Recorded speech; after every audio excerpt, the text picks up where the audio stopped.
Franck Ferrand raconte sur Radio Classique. Ouvrir la porte de ce vaste monde pourtant clos qu'est la recherche du temps perdu, entrer dans ce flot de notations, d'idées, de souvenirs, d'images, de comparaisons, de réflexions et de scènes souvent drôles, se laisser porter, emporter par ce courant d'intelligence. En un mot, et pour me résumer, lire Marcel Proust, c'est accepter une sorte de voyage immobile, d'itinérance imaginaire, de pérégrination en soi et hors de soi. Le voyage n'est pas le thème le plus évident quand on pense à celui qui, hormis la Beauce de son enfance, la Hollande et Venise, et bien sûr de fréquents déplacements sur la côte normande, quand on parle de celui qui n'aura eu de cesse de se réserver, de se calfeutrer dans sa chambre tendue de liège, de se claquemurer rue de Courcelles et boulevard Haussmann, et puis rue Hamelin. Proust n'est pas un aventurier, ni un baroudeur, il ne fait bien souvent que rêver le voyage, que fantasmer le départ. Voici ce qu'on peut lire, par exemple, dans ce condensé d'humeur voyageuse qui s'intitule « Nom de pays, le nom » et qui constitue le troisième tiers, d'ailleurs sans doute le plus inspiré du premier tome de la recherche « Nom de pays, le nom ». Le jeune homme qu'est Marcel, qu'est le narrateur, devrais-je dire, imagine ce que sera son prochain voyage en Normandie. Il imagine la côte, les vents, les marées, les oiseaux de mer, etc. Et puis je lui cède la parole. Mais à l'approche des vacances de Pâques, quand mes parents m'eurent promis de me les faire passer une fois dans le nord de l'Italie, voilà qu'à ces rêves de tempête dont j'avais été rempli tout entier, ne souhaitant voir que des vagues accourant de partout, toujours plus haut sur la côte la plus sauvage, près d'églises escarpées et rugueuses comme des falaises, et dans les tours desquelles nichaient les oiseaux de mer, voilà que tout à coup les effaçant leur ôtant tout charme, les excluant parce qu'ils lui étaient opposés et n'auraient pu que l'affaiblir, se substituait en moi le rêve contraire du printemps le plus diapré, non pas le printemps de Combray, qui piquait encore aigrement avec toutes les aiguilles du givre, mais celui qui couvrait déjà de lys et d'anémones les champs de Fiesole et éblouissait Florence de fonds d'or pareils à ceux de l'Angelico. Et il rêve, évidemment, le narrateur, je n'eus besoin, pour les faire renaître, que de prononcer ces noms Balbec, Venise, Florence, dans l'intérieur desquels avait fini par s'accumuler le désir que m'avaient inspiré les lieux qu'il désignait. Même au printemps, trouver dans un livre le nom de Balbec suffisait à réveiller en moi le désir des tempêtes et du gothique normand. Même par un jour de tempête, le nom de Florence ou de Venise me donnait le désir du soleil, des lys, du palais des Doges et de Sainte-Marie des Fleurs. Franck Ferrand sur Radio Classique. L'enfance de Proust a commencé évidemment en 1871. Je dis évidemment parce que on va beaucoup parler de la biographie de Marcel Proust dans toute cette semaine et dans les jours qui viennent. Et on sait qu'il est né à Auteuil le 10 juillet 1871. Auteuil alors encore en fumée de l'insurrection communarde. Dès sa naissance, Jeanne, la mère du petit Marcel, craint pour la santé de cet enfant qui est fragile. C'est le premier enfant du couple Proust, le premier fils du docteur Adrien Proust, qui a du mal à comprendre au demeurant toutes les sensibleries, comme il dit, que sa femme éprouve pour ce premier fils. 2 ans plus tard, il va y avoir un petit frère qui va compléter le portrait de famille. Marcel et Robert vont grandir tous les deux donc dans cette famille, qui est une bonne famille parisienne, c'est la bourgeoisie républicaine de l'époque, et fréquemment on se rend dans la Beauce, chez la tante qui deviendra dans le livre la tante Léonie, on se rend à Illiers qui, dans la recherche, deviendra Combray. Les souvenirs dans la Beauce vont marquer énormément Marcel qui se plonge dans les livres, qui maudit l'heure du déjeuner quand on lui demande de fermer son livre pour passer à table. Il y a une description magnifique de tout cela dans la préface de Sésame et les lys, dont il avait fait la traduction, et cette préface a fait l'objet d'un tiré à part. Ça s'appelle Sur la lecture et je vous le recommande alors très chaudement.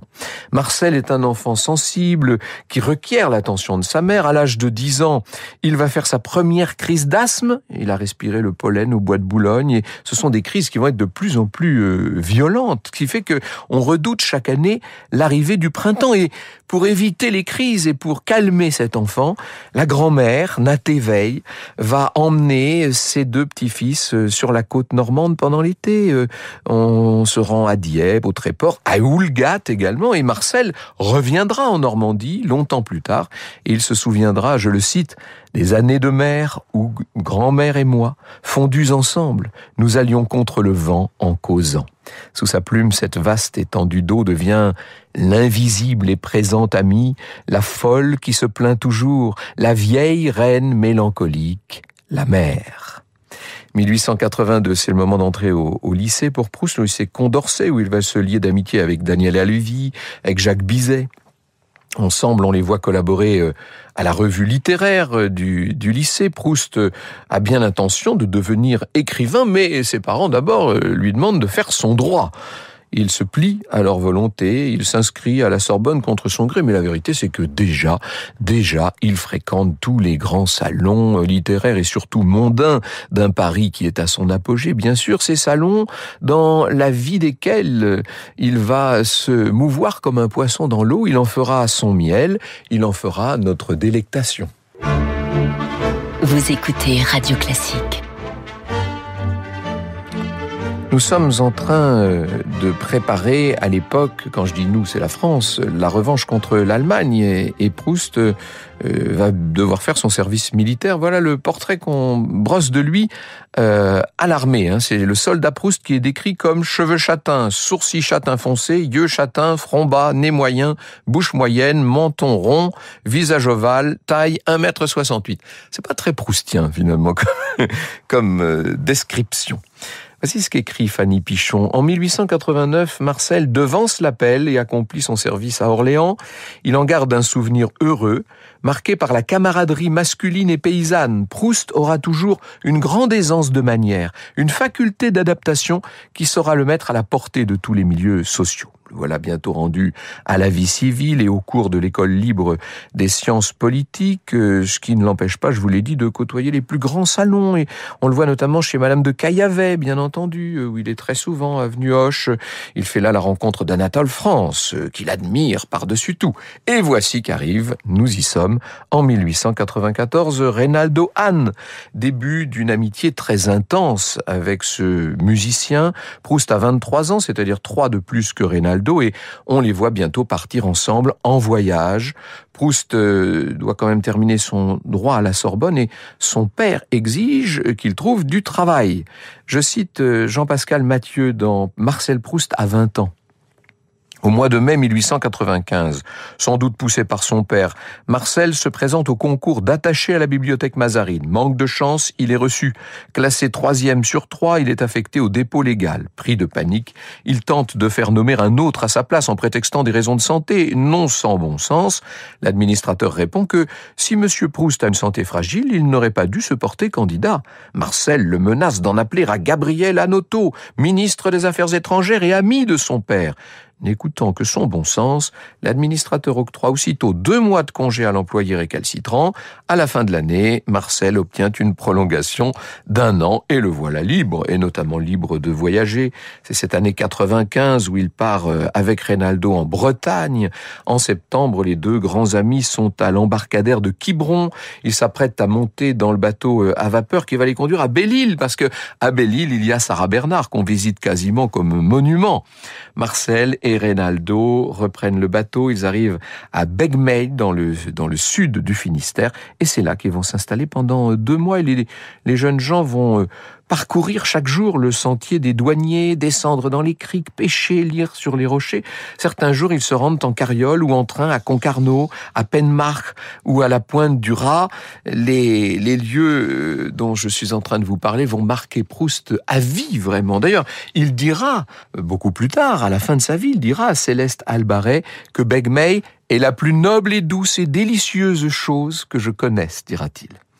On est loin là des mondanités parisiennes, évidemment, et pour Marcel, le moment est venu de se lancer dans l'écriture de son premier roman, qui ne sera, vous le savez, publié que dans les années 50, Jean Santeuil, qui raconte en partie ce voyage en Bretagne. Il y décrit cette odeur mêlée de cidre et de goémon. Et après ces 2 mois d'enchantement, fin octobre 95, on rentre à Paris.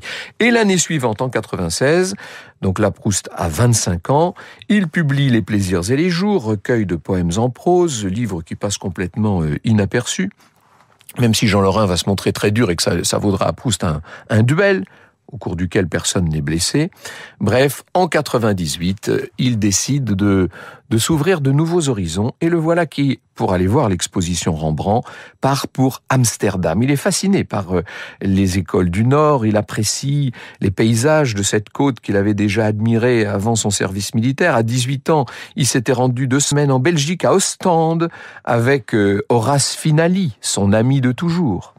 Quelques années plus tard, il se rendra encore à Bruges pour voir l'expo des primitifs flamands et fera l'aller-retour en train dans la journée depuis Paris. Ce qui veut dire quand même, vous voyez que les habitudes voyageuses de Proust sont assez casanières au fond.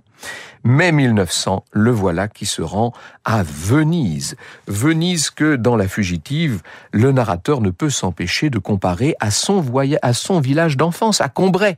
Venise où la vie quotidienne n'était pas moins réelle qu'à Combray, dit-il, où comme à Combray le dimanche matin on avait bien le plaisir de descendre dans une rue en fête, mais où cette rue était tout en eau de saphir, rafraîchie de souffle tiède et d'une couleur si résistante que mes yeux fatigués pouvaient pour se détendre et sans craindre qu'elle fléchît y appuyer leur regard.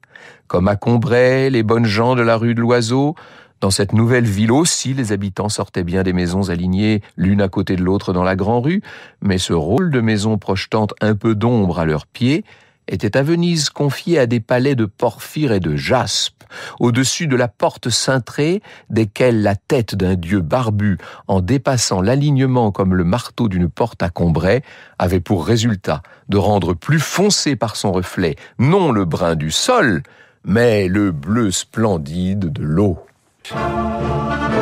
Franck Ferrand sur Radio Classique. 1905, c'est l'année difficile pour Marcel Proust, puisque il y a cet événement qui va complètement transformer sa vie. C'est la mort de sa mère, Jeanne Proust, sa tendre mère, qui meurt le 26 septembre 1905. Jusqu'à son dernier souffle, elle avait tenté de lui donner du courage, usant de citations classiques comme elle aimait tant le faire. « Si vous n'êtes romain, soignez digne de l'être », nous dit Irina de Tchikov. Marcel a 34 ans à ce moment-là.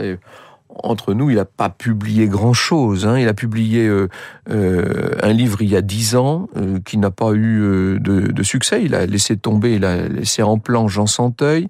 Il a traduit 2 ouvrages de Ruskin, bien entendu, et écrit beaucoup d'articles de presse. Mais voilà, c'est pas grand-chose encore. Et il est terrassé par le chagrin de ce deuil, par la maladie qui continue à l'affaiblir sans cesse. Et au mois de décembre de l'année 1906, il déménage au 102 boulevard Haussmann. Il est complètement habité par le souvenir de ses parents et tout spécialement par celui de sa mère. Et là, il va se lancer dans l'écriture d'un nouveau livre, avec un incipit que vous connaissez là forcément, qui a été rayé, biffé d'ailleurs, et qui a été rajouté dans la première mouture de cette recherche qui, à l'époque, s'appelait « Le temps perdu », et ça donne « Longtemps, je me suis couché de bonne heure », bien entendu. Au demeurant, il ne se couche plus de bonne heure du tout. Proust qui, maintenant, va passer des soirées entières et des nuits à écrire. Le 23 juillet 1907, il ouvre le Figaro comme il le fait tous les jours et voilà le texte qu'il lit.